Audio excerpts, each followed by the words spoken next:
Kalisad ba ka ni? Ay nagkaguol kay mag-practice na ng mga accounting problems. Since kay bawa naman ta sa accounting equation ug mga elements, mag-solve ito mga problems. Yan na, sugdan na nato.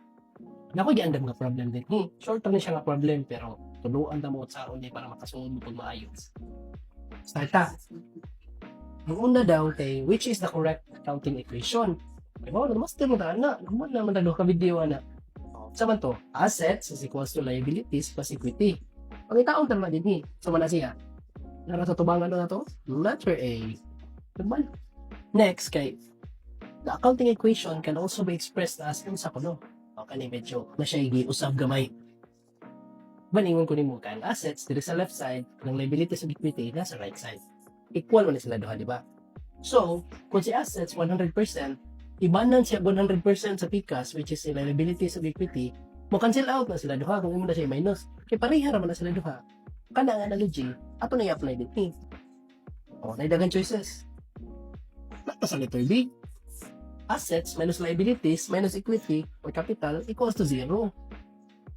Ito number 2, paspasa kayo. Ito na ta. O, na, solve na siya. Kung ano yung mga handy-dandy calculators din ha. Solve na ta. O, number 3. If assets daw total 850,000, liabilities total 350,000, how much is the net assets? Sa akong gisulti sa previous video, ang net assets, parihara na siya sa equity. Ang pangalan niya kay equity, net assets, capital, o net worth. So yung mga sila gitituyo para solve na to. Nada kay assets nga 850k or 850,000k lang gamit 850k nga assets. Para makuha ni mong equity, minusa na siya nimo sa liabilities. Kasi assets is equal to 100% man sa tanan. Yung sa liabilities, kay part lang na siya sa 100%. Kung i-minus na siya din magawas na siya ang kuwang ni mga equity. O alam na siya.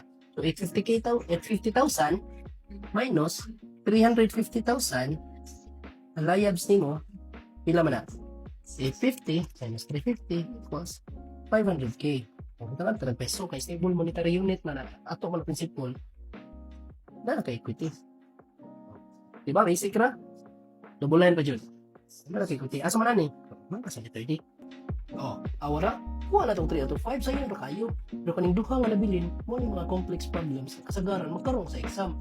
Hindi ka kagets nga no, swakak ka. Awa, i-check ang sa video to do ang takaot sa